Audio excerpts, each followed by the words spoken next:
وہ بھی گمراہیوں میں پڑے ہوئے ہیں، وہ بھی غلط کاموں میں پڑے ہوئے ہیں، رشوتوں میں، سود میں، لوگوں کا مال جو ہے ناجائز طریقے سے کھانے میں، قتل و غارت گری میں، وہ لوگ بھی جو مسلمان ہیں، جو اپنے آپ کو مسلمان کہتے ہیں، بے حیائی میں، یعنی کوئی ایسا راستہ نہیں ہے جس میں مسلمان بھی ملوث نہ ہو، اس لیے کہ انہیں آخرت کی اصل میں فکر نہیں ہے۔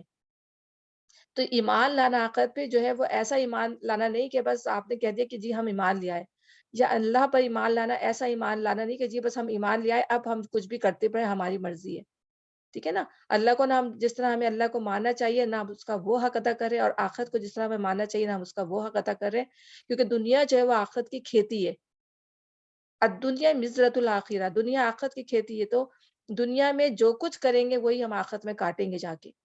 بچے بھی اگر امتحان دیتے ہیں تو کچھ وہ تیاری کرتے ہیں تو ان کو نمبر ملیں گے، نہیں کریں گے تو ان کو کہاں سے نمبر ملیں گے؟ تو دنیا کا بھی یہی اصول ہے کہ دنیا میں آپ محنت کریں گے تو حاصل کریں گے کچھ، اور نہیں کریں گے تو حاصل نہیں کریں گے کچھ۔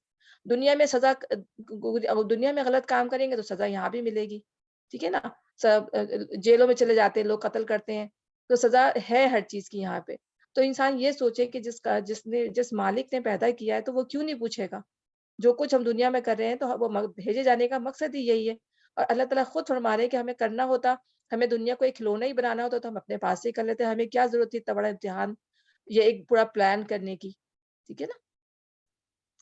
تو جو اللہ کے راستے سے لوگوں کو روک رہے ہیں، وہ چاہتے ہیں کہ یہ راستہ ان کی خواہشات کے مطابق ٹیڑھا ہو جائے، یہ لوگ گمراہی میں بہت دور نکل گئے۔ ہم نے اپنا پیغام دینے کے لیے جب کوئی رسول بھیجا، اس نے اپنے قوم کی زبان ہی میں وہ پیغام دیا تاکہ وہ انہیں اچھی طرح بات کھول کر سمجھائے۔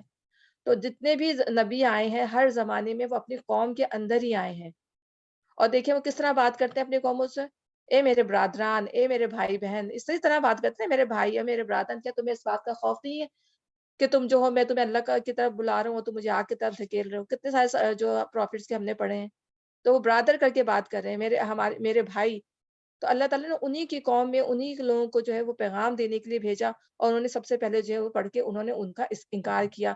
پہلے تو جو وہ اچھا مانتے تھے، ان کو اچھا سمجھتے تھے، سارے پروفٹس کی جو ریپوٹیشن تھی وہ بہت اچھی تھی، تاکہ کوئی ان کو جھٹلا نہ سکے۔ لیکن جیسے ہی انہوں نے توحید کا پیغام دیا، ان کی قوم جو ہے ان کے اگینسٹ ہو گئی، ان کو جادوگر، دیوانہ اور پتہ نہیں کس کس چیز کا خطاب دے دیا۔ تو یہی اللہ تعالیٰ فرما رہے ہیں کہ اس نے اپنی قوم ہی کی زبان میں پیغام دیا تاکہ وہ انہیں اچھی طرح بات کھول کر سمجھائے۔ پھر اللہ جسے چاہتا ہے بھٹکا دیتا ہے، اور اسے چاہتا ہے ہدایت بخشتا ہے۔ وہ بالا دست اور حکیم ہے، یہ اللہ ہی کی اس کے اوپر ہے کہ اللہ دیکھتا ہے دل کے اندر کہ کس کے دل میں ہدایت کی طلب ہے اور کس کے دل میں نہیں۔ ہم اس سے پہلے، اب یہاں موسیٰ علیہ السلام کا قصہ ہو رہا ہے، ہم اس سے پہلے موسیٰ کو بھی اپنی نشانیوں کے ساتھ بھیج چکے ہیں۔ اسے بھی ہم نے حکم دیا تھا کہ اپنے قوم کو تاریکیوں سے نکال کر روشنی میں لا، اور انہیں تاریخ الہی کے سبق آموز واقعات سنا کر نصیحت کر۔ ان واقعات میں بڑی نشانیاں ہیں ہر اس شخص کے لیے جو صبر اور شکر کرنے والا ہو۔ اگر ہم وہ قصہ پڑھیں موسیٰ علیہ السلام کا شروع سے آخر تک، تو اس میں اتنی نشانیاں ہیں کہ واقعی انسان دیکھے تو ہمیں پتہ چلے گا کہ اللہ تعالیٰ نے کس کس جگہ جو ہے ان کو جو ہے نعمتوں سے نوازا، کس کس جگہ انہوں نے جو اللہ تعالیٰ کی نافرمانیاں کی، پھر بھی اللہ تعالیٰ نے ان کو معاف کیا۔ تو ہم عذاب بھی ان کے اوپر آئے، انہوں نے کس طرح عذابوں کو جو ہے کہا کہ ہمارے پہ عذاب لیا، اور عذاب جب ٹالے گئے تو انہوں نے پھر جا کے جو ہے وہ موسیٰ علیہ السلام سے کہتے کہ اس عذاب کو ٹال دو، پھر ہم تمہاری بات مان لیں گے۔ یعنی اللہ تعالیٰ کے ساتھ انہوں نے ہیلا بازی کی، ہر معاملے میں انہوں نے اللہ کے ساتھ ہیلا بازی کی، اور پھر آخر کار اللہ تعالیٰ نے ان کو پکڑا، ٹھیک ہے۔ اور اب تک جو ہے ان کا یہی حال ہے، مطلب آج بھی اگر آپ دیکھیں بنی اسرائیل تو ان کا ابھی تک یہی حال ہے، وہ اپنی چیزوں پر عمل کرتے ہیں۔ یہودیوں کو دیکھیں، وہ بڑے پکے ہیں، وہ دیکھیں پورک کا گوشت نہیں کھائیں گے، اپنی عبادتیں کریں گے، سب کچھ کریں گے، لیکن کیا ہے ان کا بغض جو ہے وہ مسلمانوں کے ساتھ ہے، سارا بغض، ساری نفرت، ساری حسد جو ہے وہ ان کی جو ہے مسلمانوں کے ساتھ ہے، اس لیے کہ ان کے اندر رسول کیوں نہیں آیا، ان کی قوم کے اندر رسول کیوں نہیں آیا، ٹھیک ہے نا؟ تو یہ اسی جیلسی کی وجہ سے انہوں نے جو ہے نبی صلی اللہ علیہ وسلم کو ماننے سے انکار کر دیا۔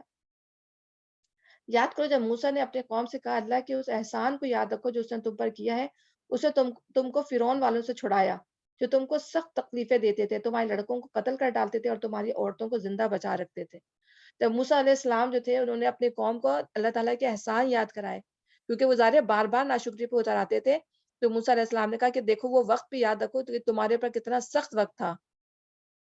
یہ آیت جو ہے وہ 6 ہے، سورہ ابراہیم کی آیت نمبر 6 ہے، اور یہ 13 پارہ ہے، سورہ ابراہیم کی آیت 6 ہے، ٹھیک ہے۔ تو تمہارے لڑکوں کو قتل کر ڈالتے تھے. یعنی وہ کتنا سخت جو ہے وہ آزما جو صبر آزما لمحہ ہوگا جس وقت جو ہے فرعون ان کے ساتھ یہ معاملہ کر رہا ہوگا. اور موسیٰ علیہ السلام بھی اسی زمانے میں پیدا ہوئے تھے کہ جب دو دفعہ انہوں نے یہ چیز جو ہے وہ کی ہے.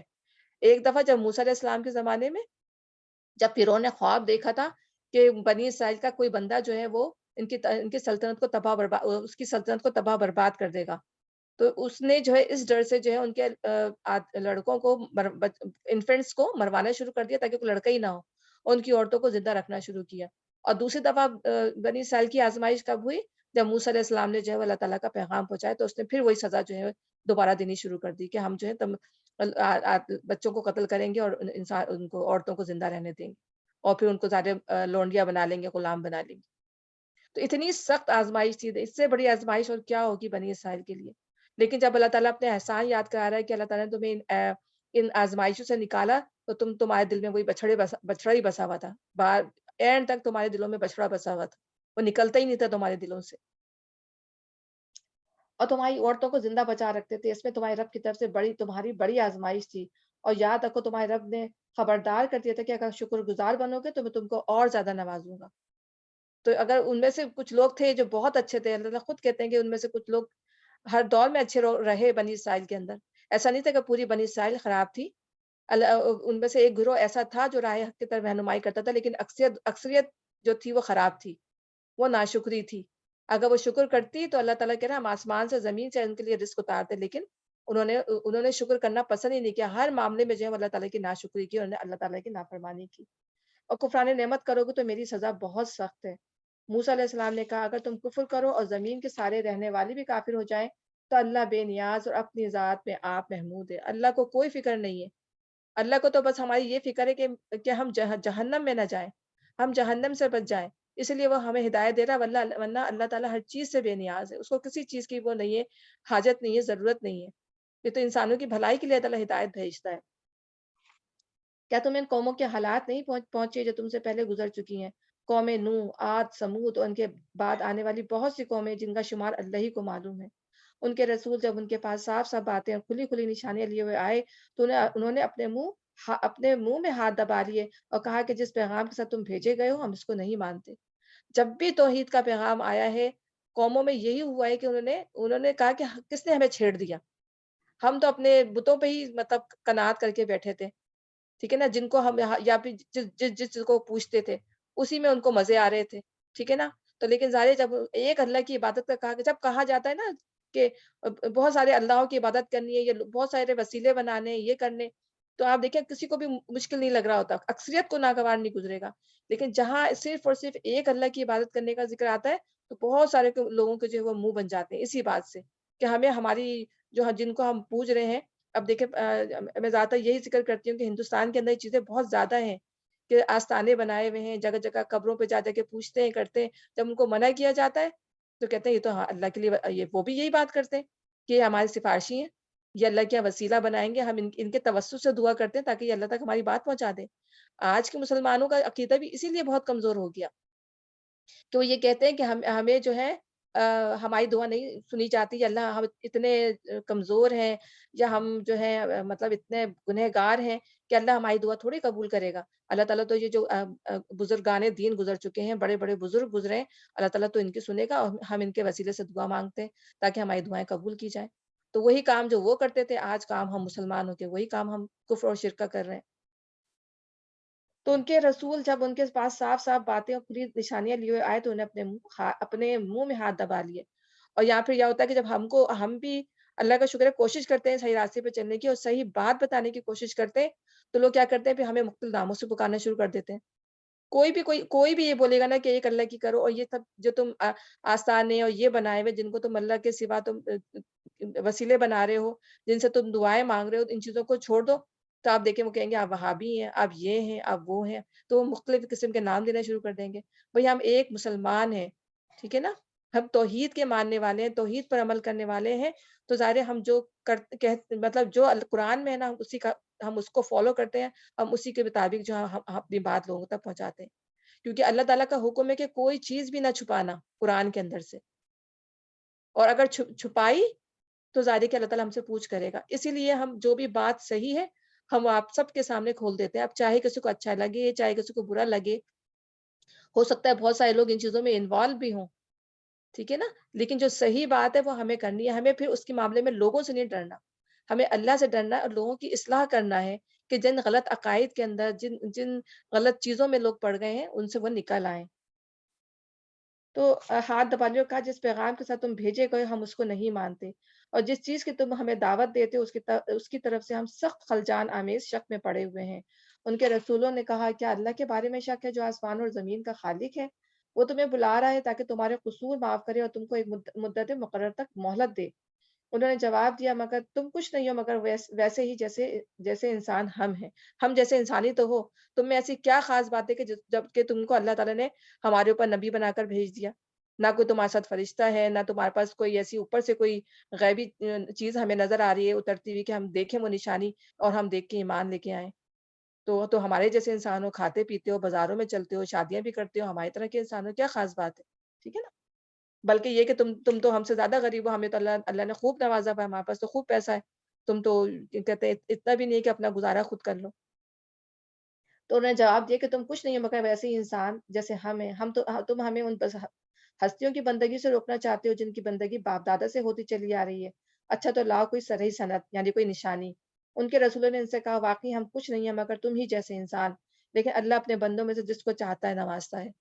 تو حقیقت میں اللہ تعالیٰ کی کیا چیز جو پسند کی جاتی ہے انسان کا تقوی۔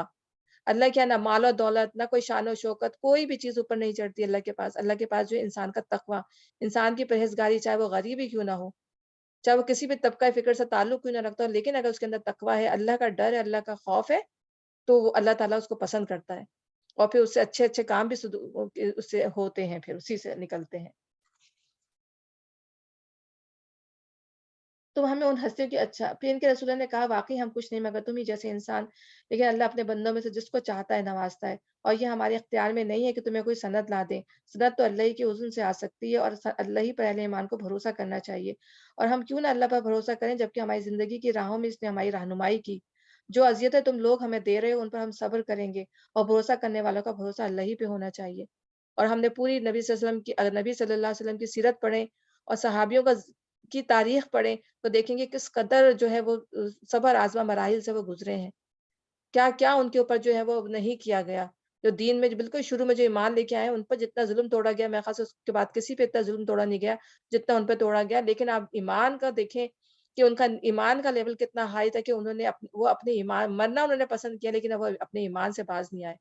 یہ ہوتا ہے ایمان اصل میں، جو اللہ تعالیٰ جو انسان اللہ پہ توکل کر لے، اللہ پہ بھروسہ کر لے تو اللہ تعالیٰ بھی اس کی محنتوں کو رائے گا نہیں جانے دیتا۔ اور بھروسہ کرنے والوں کا بھروسہ اللہ ہی پر ہونا چاہیے۔ آخرکار منکرین نے اپنے رسولوں سے کہہ دیا یا تو تمہیں ہماری ملت میں واپس آنا ہوگا ورنہ ہم تمہیں اپنے ملک سے نکال دیں گے۔ تب ان کے رب نے ان پر وحی بھیجی کہ ہم ان ظالموں کو ہلاک کر دیں گے۔ جب بالکل اینڈ ہو جاتا ہے ہر قوم کے اندر تو پھر اللہ تعالیٰ ان قوموں کو پکڑ لیتا ہے اور ان کے بعد تمہیں زمین پر آباد کریں گے۔ یہ انعام ہے اس کا جو میرے حضور جواب دہی کا خوف رکھتا ہو، میری وعید سے ڈرتا ہو۔ انہوں نے فیصلہ چاہا تھا تو یوں ان کا فیصلہ ہوا اور ہر جبار دشمن حق نے منہ کی کھائی۔ پھر اس کے بعد آگے اس کے لیے جہنم ہے، وہاں اسے کچ لہو کا سا پانی پینے کو دیا جائے گا جسے وہ زبردستی حلق سے اتارنے کی کوشش کرے گا اور مشکل ہی سے اتار سکے گا۔ یارے اللہ تعالیٰ ہمیں جہنم کی آگ سے بچائے۔ وہ کھولتا ہوا پانی ہوگا، وہ پس اور کیا کہتے ہیں زخموں کے دھون کے سوا کچھ نہیں ملے گا، اللہ تعالیٰ نے فرمایا۔ قرآن میں اللہ جگہ جگہ مختلف قسم کے جو ہیں وہ عذاب بتاتے ہیں جہنم کی۔ اللہ تعالیٰ ہم سب کو ان عذابوں سے محفوظ رکھے، آمین۔ موت ہر طرف سے اس پہ چھائی رہے گی مگر وہ مرنے نہ پائے گا اور آگے ایک سخت عذاب اس کی جان کا لاگو ہوگا، یعنی موت جو ہے وہ ختم کر دی جائے گی۔ اور پہلے بھی میں آپ کو بتا چکی ہوں کہ موت ایک مینڈھے کی شکل میں لائی جائے گی جب یہ لوگ جنت میں جا چکے ہوں گے اور جو دوزخ میں جانے والے دوزخ میں جا چکے ہوں گے تو پھر مینڈھا لایا جائے گا اور اس کو وہاں پہ بتایا جائے گا کہ یہ جو ہے موت ہے اور اس کو ختم کر دیا جائے گا تو تاکہ پھر وہ ہمیشہ ہمیشہ وہاں رہیں۔ جن لوگوں نے اپنے رب سے کفر کیا ان کے اعمال کی مثال اس رات کی سی ہے جسے ایک طوفانی دن کی آندھی نے اڑا دیا ہو۔ وہ اپنے کیے کا کچھ بھی پھل نہ پا سکیں گے، یہی پہلے درجے کی گمگشتگی ہے۔ یعنی جو کچھ انہوں نے دنیا میں اچھے اعمال کیے ہوئے ہوں گے لیکن انہوں نے اللہ کی وحدانیت پہ یقین نہیں کیا ہوگا، چاہے وہ کتنا ہی پڑھا لکھا ہو، چاہے اس نے دنیا میں کتنا ہی مطلب اپنی آنر بنایا ہو، عزت بنائی ہو، کچھ بھی ہو، لیکن سارے اچھے اعمال جو ہیں وہ سب خاک بن جائیں گے اگر اس کا اللہ پر ایمان نہیں ہوگا یا اس نے اللہ تعالیٰ کی توحید پر وہ ایمان نہیں لایا ہوگا۔ یہی پہلے درجے کی گمگشتگی ہے۔ کیا تم دیکھتے نہیں ہو کہ اللہ نے آسمان و زمین کی تخلیق کو حق پر قائم کیا ہے؟ وہ چاہے تو تم لوگوں کو لے جائے اور ایک نئی خلقت تمہاری جگہ لے آئے. ایسا کرنا اس پر کچھ بھی دشوار نہیں ہے. تو اس بات کی دلیل ہے زمین و آسمان کا عظیم الشان کارخانہ تخلیق حق پر قائم ہوا ہے، نہ کہ باطل پر. یہاں جو چیز حقیقت اور واقفیت پر مبنی نہ ہو بلکہ محض ایک بے اصل قیاس و گمان پر مبنی ہو تو اسے کوئی پائیداری نصیب نہیں ہوتی. ایک منٹ. یعنی پانی پر جو ہے دیکھیں بٹی پر اور پانی پر جو ہے گھر نہیں بنائے جا سکتے. تو جس کو یہ ہے کہ میں پانی مٹی پہ گھر بنا لوں تو وہ ہمیشہ رہے گا، وہ ہمیشہ وہ گھر رہ ہی نہیں سکتے. تو اسی طرح دنیا میں بھی جو ہے صرف آپ یہ سوچ کے کہ بس آپ نے بنیاد آپ کی صحیح نہیں ہے، آپ کا ایمان صحیح نہیں ہے، اور پھر آپ نے جو ہے باقی آپ کے جو انسانیت کے معیار جو ہے وہ پورے ہیں 100% انسانیت کے معیار. لیکن جو آپ کا ایک معیار تھا جو ایک اللہ جس مقصد کے لیے اللہ تعالیٰ نے آپ کو پیدا کیا تھا، تو وہ جب آپ مقصد آپ کا پورا نہیں ہوا تو پھر یہ جیسے جو مٹی پہ یا پانی پہ گھر بناتا ہے وہ بہہ جاتا ہے، اسی طریقے سے ان کا ایمان کے بغیر جو ہے ان کا عمل بھی اسی طرح بہہ جائے گا. اور یہ لوگ جب اکٹھے اللہ کے سامنے بے نقاب ہوں گے تو اس وقت ان میں سے جو دنیا میں کمزور تھے وہ ان لوگوں سے جو بڑے بنے ہوئے تھے کہیں گے دنیا میں ہم تمہارے تابع تھے، اب کیا تم اللہ کے عذاب سے ہم کو بچانے کے لیے کچھ کر سکتے ہو؟ وہ جواب دیں گے اگر اللہ نے ہمیں کوئی نجات کی کوئی راہ دکھائی ہوتی تو ہم ضرور تمہیں دکھا دیتے. یہ آپس میں ایک دوسرے سے بات کریں گے، وہ جو گمراہ ہوئے تھے اور جنہوں نے گمراہ کیا تھا. اب تو یکساں خواہ ہم جزا فضا کریں یا صبر، بہرحال ہمارے بچنے کی کوئی صورت نہیں. اور جب فیصلہ چکا دیا جائے گا تو شیطان کہے گا حقیقت یہ کہ اللہ نے جو وعدے تم سے کیے تھے وہ سب سچے تھے اور میں نے جتنے وعدے کیے تھے ان میں سے کوئی بھی پورا نہ کیا. میرا تم پر کوئی زور تو تھا نہیں، میں نے اس کے سوا کچھ نہیں کیا کہ اپنے راستے کی طرف تمہیں دعوت دی اور تم نے میری دعوت پر لبیک کہا.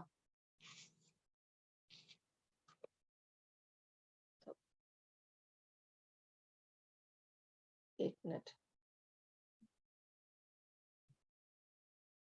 ہاں ٹھیک ہے نا. تو آپ نے راستے کی طرف تمہیں دعوت دی اور تم نے میری دعوت پہ لبیک کہا. لیکن شیطان جو ہے وہ خناس ہے، وہ چھپ چھپ کے وار کرتا ہے. وہ اس کا کوئی زور تو نہیں ہے نا ہمارے اوپر. لیکن کیا ہوتا ہے کہ دنیا میں ہم کہتے تو ہیں ہم اللہ کو مانتے، لیکن ہم دنیا میں ہم نے شیطانی کو اپنا رب بنایا ہوا ہے بیسیکلی. شرک لوگ کہتے ہیں نا کہ ہم کہاں سے شرک کر رہے ہیں، ہم کہاں شیطان کی بات مان رہے ہیں. لیکن آپ دیکھیں گے دنیا میں جو زیادہ تر کام 80% یا 90% ہم کر رہے ہوتے ہیں وہ شیطان کے کہنے میں کر رہے ہوتے ہیں. جو ہم سے غلطیاں ہوتی ہیں، جو ہم سے چوک ہوتی ہے، جو ہم سے گناہ ہوتے ہیں، وہ سارے شیطان کے کہنے میں آ کے ہم کر رہے ہوتے ہیں. تو اس لیے ہمیں دعا بھی مانگنی چاہیے کہ اللہ اعوذ بک من شر نفسی و من شر الشیطان و شرکہ وان اقترب علی نفسی سوءا او اجرہ الی مسلم، کہ میں کوئی خود برا کام کروں اور دوسرے مسلمان کو بھی اس کام کی ترغیب دوں. میں اپنے نفس کی اور شیطان کی اس کے شر سے اور اس کے ساتھ شرک کرنے سے میں جو ہوں پناہ مانگتا ہوں. اعوذ بک من شر نفسی و من شر الشیطان و شرکہ. ٹھیک ہے. تو یہ دعا ہمیں مانگنی چاہیے صبح شام کے اذکار کے اندر. یہ دعا ہے کہ اللہ تعالیٰ ہمیں شیطان کی جو اکساہٹوں سے، شیطان کی غلط باتوں سے اور شیطان کے شرک سے جو ہے وہ تو ہمیں بتا. وہ کیا اس کا مین کام یہی ہے کہ یا تو وہ بے حیائی کی طرف لے جاتا ہے یا وہ شرک اور کفر کی طرف لے جاتا ہے. یہ مین اس کی جو مین جو چیزیں ہیں نا وہ یہ ہیں. یہ وار ایسا کرتا ہے. وہ چھوٹے چھوٹے گناہ تو ہوتے ہی رہتے ہیں لیکن یہ ایسے گناہ ہیں جو واقعی انسان کو جو ہے وہ آگ میں ڈال کے رہیں گے. تو یہاں نہ میں تمہاری فریاد رسی کر سکتا ہوں نہ تم میری، اور اس سے پہلے تم نے مجھے خدائی میں شریک بنا رکھا تھا، میں اس سے بری الذمہ ہوں. ایسے ظالموں کے لیے تو دردناک سزا یقینی ہے. تو دنیا کی جو موسٹ اکثریت ہے اس نے اسی کو شیطان کو ہی خدا بنایا ہوا ہے بیسیکلی. اگر آپ دیکھیں اسی کے ایک بتائے ہوئے راستے پہ چل رہی ہے. برخلاف اس کے جو لوگ دنیا میں ایمان لائے ہیں جنہوں نے نیک عمل کیے ہیں وہ ایسے باغوں میں داخل کیے جائیں گے جن کے نیچے نہریں بہتی ہوں گی. وہاں اپنے رب کے حضور سے ہمیشہ رہیں گے اور وہاں ان کا استقبال سلامتی کی مبارکباد سے ہوگا. وہاں سلامتی ہی سلامتی ہوگی. وہاں کوئی پریشانی اللہ تعالیٰ کے نہ خوف ہوگا نہ کوئی غم ہوگا مسلمانوں کے لیے، مومنین کے لیے. کیا تم دیکھتے نہیں ہو کہ اللہ نے کلمہ طیبہ کو کس چیز سے مثال دی ہے؟ اس کی مثال ایسی ہے جیسے ایک اچھی ذات کا درخت جس کی جڑ زمین میں گہری جمی ہوئی ہے اور شاخیں آسمان تک پہنچی ہوئی ہیں. ہر آن وہ اپنے رب کے حکم سے اپنے پھل دے رہا ہے. یہ مثالیں اللہ اس لیے دیتا ہے کہ لوگ اسے سبق لیں. کیوں دیتا ہے اللہ تعالیٰ مثال؟ اللہ تعالیٰ مثال اس لیے دیتا ہے کہ وہ چیز حقیقت کے روپ میں ہمیں معلوم ہو. ٹھیک ہے نا. تو اللہ تعالیٰ اب ہمیں کلمہ طیبہ بظاہر تو نظر نہیں آتا کہ کلمہ طیبہ ہے کیا. تو اللہ تعالیٰ نے ایک کنکریٹ اس کی مثال دی ہے. کنکریٹ کیا چیز ہوتی ہے؟ جو سامنے نظر آتی ہے، جس کو ہم چھو سکتے ہیں. ٹھیک ہے. لیکن اللہ تعالیٰ نے کہا کلمہ جو منہ سے نکلتا ہے وہ نظر تو نہیں آ رہا ہے نا. تو کلمہ طیبہ بیسیکلی کلمہ طیبہ یعنی توحید کا اقرار کلمہ طیبہ ہے. پھر اس کے بعد جو قرآن قرآن کو بھی کلمہ طیبہ سے تعبیر کیا جاتا ہے، اور ہر وہ اچھی بات جو زبان سے نکلتی ہے وہ کلمہ طیبہ ہے، ٹھیک ہے؟ تو جو مطلب اس کی مثال اللہ تعالیٰ نے جو ہے اس درخت کی دی ہے، جس کی جڑیں جو ہیں وہ مضبوط ہوں، زمین میں جو ہے وہ بالکل پھیلی ہوئی ہوں، اور اس کی شاخیں جو ہیں وہ اتنی زیادہ، اس کی جو تنا ہے وہ بہت اونچا، اس کی شاخیں جو ہے پھیلی ہوئی ہیں، اس کا پھل جو ہے وہ دن رات جو ہے لوگوں کو پھل دے رہا ہو۔ تو ایک دفعہ جو ہے عبداللہ بن عمر جو تھے وہ صحابہ کرام کی محفل میں بیٹھے ہوئے تھے نبی صلی اللہ علیہ وسلم کے ساتھ، تو نبی صلی اللہ علیہ وسلم نے پوچھا کہ کیا کہتے ہیں، کلمہ طیبہ کی مثال پوچھی کہ مطلب کلمہ طیبہ کی مثال کس چیز، مطلب کس چیز سے اس کی مثال دی گئی ہے؟ انہوں نے یہ پوچھا، تو جیسے ایک منٹ ٹھہریے گا، میں دیکھوں۔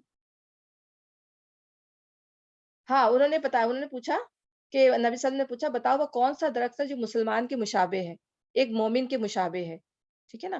تو عبداللہ بن عمر جو حضرت عمر کے بیٹے تھے، تو انہوں نے کہا کہ میرے دل میں ایک دم خیال آیا کہ کھجور کا درخت ہے، لیکن میں خاموش رہا، اس لیے کہ وہاں پہ جو ہے حضرت عمر بھی بیٹھے ہوئے تھے، ابو بکر بھی بیٹھے ہوئے تھے، اور میں چھوٹا تھا، تو مجھے اچھا نہ لگا بولنے کہ میں جواب دوں۔ پھر نبی صلی اللہ علیہ وسلم نے فرمایا کہ وہ کھجور کا درخت ہے، تو مومن کی مثال جو ہے وہ کھجور کی درخت کی انہوں نے دی۔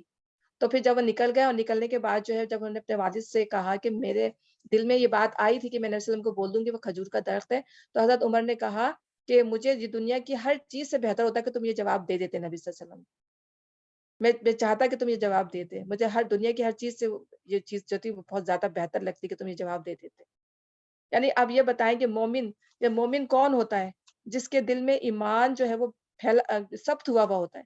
بالکل اسی طرح سے کہ جیسے درخت کی جڑیں جو ہوتی ہیں وہ زمین کے اندر جو ہے ڈیپ اتری ہوئی ہوتی ہیں، پھیلی ہوئی ہوتی ہیں، اسی طرح ایک مومن کے اندر جو ہے ایمان جو ہے اتنا ڈیپ ہوتا ہے کہ اس کو پھر کوئی بھی بڑی سے بڑی جو اس کے لیے مشکل آ جائے، اس سے جاتی نہیں ہے۔ جیسے ہم حضرت بلال کے واقعات پڑھتے ہیں کہ حضرت بلال رضی اللہ عنہ کے ساتھ کیا نہیں گزرا، جتنا زیادہ ان کے ساتھ تشدد ہوا ہے، ان کے ساتھ پرسیکیوشن ہوا ہے، اس سے زیادہ میرا خیال ہے کسی کے ساتھ نہیں ہوا ہوگا، کہ ان کے اوپر، ان کو ایک تو ریت کی پتھر گرم گرم جو ہے ریت پر گھسیٹا جاتا تھا، اوپر ان کے اوپر جو ہے وہ سلے رکھ دی جاتی تھی، گرم گرم اور جلتی ہوئی، اور وہ ان کے جو ان کے فیٹ سے جو ہے وہ بجھتا تھا، وہ یعنی جو فیٹ نکلتا تھا اس سے آگ بجھتی تھی، پھر اس کا مالک جلاتا تھا اور کہتا تھا کہ اللہ کو چھوڑ دو، توحید کو ماننا چھوڑ دو، لیکن وہ پھر کیا کہتے تھے، احد احد۔ یہ تھا ایمان۔ آج تو ہمارے دلوں میں ہمیں تو نظر ہی نہیں آتا کہ ہمارے دل میں وہ ایمان ہے کہاں۔ تو میں تو خود یہ دیکھتی ہوں، میں نے کہا اللہ تعالیٰ وہ کیسا ایمان تھا، ہمارے دلوں میں تو وہ چیز ہے ہی نہیں، پتہ ہی نہیں چلتا کہ ہم مطلب ڈر ہی لگتا ہے کہ کہیں منافقت کی صف میں ہی نہ کھڑے ہوئے ہوں، اللہ تعالیٰ معاف فرمائے۔ تو وہ تھے ایمان کے، جب ان کو آزمایا گیا تو وہ اس آزمائش میں، اتنی بڑی آزمائش میں جو ہے وہ پورا اٹھے کہ میں مر جاؤں گا لیکن میں جو ہوں اپنے منہ سے جو ہے کلمہ کفر نہیں بکوں گا، وہ تھے ایمان۔ تو وہ یہ کلمہ طیبہ کا اثر تھا، یعنی کہ وہ جو کلمہ طیبہ جب انسان ایک دفعہ پڑھ لیتا ہے تو پھر اس کے پاس کوئی بھی مشکل آئے تو وہ پھر جو ہے اس کلمہ طیبہ کو کی اس کی لاج رکھتا ہے، یعنی اس نے توحید کا اقرار کر لیا تو اس نے اب اس کو چھوڑنا نہیں ہے۔ اس طرح حضرت عمر کی جو بہن تھی، جب حضرت عمر نے کہا کہ تم کیا پڑھ رہی ہو، جب مطلب قرآن وہ ایمان لے آئی تھی، اور ان کو مارا بھی، ان کے بہنوئی کو بھی اتنا مارا کہ بس وہ مرنے ہی والے تھے، لیکن اس کے باوجود جو ہے وہ انہوں نے جو ہے مطلب ایمان کا نہیں چھوڑا، اور آخر کہا ابو بکر عمر رضی اللہ ضد ہو کر بیٹھ گئے، انہوں نے کہا بتاؤ تم لوگ کیا پڑھ رہے تھے، پھر وہ انہوں نے قرآن پڑھایا اور وہ واقعی ایمان لیا۔ مطلب اس وقت تو وہ کفر میں تھے نا، اس وقت تو وہ ایمان ہی نہیں لے کے آئے تھے، تو ظاہر ہے وہ جو بھی کرتے رہے، لیکن جب ان کے دل میں بھی ایمان اترا تو پھر آپ دیکھیں گے کیسا ایمان ان کے دل میں اترا، کہ تقویٰ، وہ کہتے ہیں نا شیطان ان کے پاس سے بھاگ جاتا تھا، ایسا تقویٰ اور ایسا اللہ کا ڈر ان کے دل میں پیدا ہو گیا۔ تو ایمان اور اسلام، یہ ایمان جو ہے کیا چیز انسان کے اندر کر دیتی ہے۔ پھر دوسری بات یہ کہ انسان کا جو ہے ایمان، جو ایک سچا مومن ہوتا ہے اس کا ایمان جو ہے وہ بڑھتے رہنا چاہیے، بالکل اسی طرح جیسے درخت کی شاخیں بڑھتی رہتی ہیں، نکلتی رہتی ہیں، یا درخت جو ہے وہ گرو ہوتا رہتا ہے اور ایک مطلب ایک لمبائی تک، ایک اونچائی تک پہنچ جاتا ہے۔ پھر یہ کہ اس درخت کے جو پھل ہیں وہ ہر وقت پھل دیتے ہیں، اور کھجور کا درخت کیا ہے کہ نہ اس کے پتے کبھی جھڑتے ہیں، اور یہ کبھی اس کے پھل جو ہر موسم میں آتے ہیں کھجور کے۔ تو اسی طرح ایک مومن کا حال ہے کہ اس کی ذات سے جو ہے سردی ہو، گرمی ہو، کوئی بھی سخت وقت ہو، لیکن مومن کی ذات سے دوسرے لوگوں کو فائدہ پہنچتا رہتا ہے۔ وہ صرف اپنی ذات کا نہیں سوچتا، بلکہ وہ دوسروں کا بھی سوچتا ہے، دوسروں کی بھلائی کا بھی سوچتا ہے اپنے ساتھ ساتھ۔ یہ ہے مومن کی مثال۔ اور مومن کی کلمہ طیبہ، کیونکہ وہ ایک کلمہ طیبہ اس نے پڑھا، اس نے اللہ تعالیٰ کا اقرار کیا، اور وہ چیز جو ہے اس کے دل میں اتر گئی، اور وہ ایک ایمان کی جو علامت، ایمان کی علامت کیا ہے بیسیکلی؟ ایمان جو ہے وہ بیسیکلی 3 چیزوں کے اوپر ہوتا ہے، جو ہے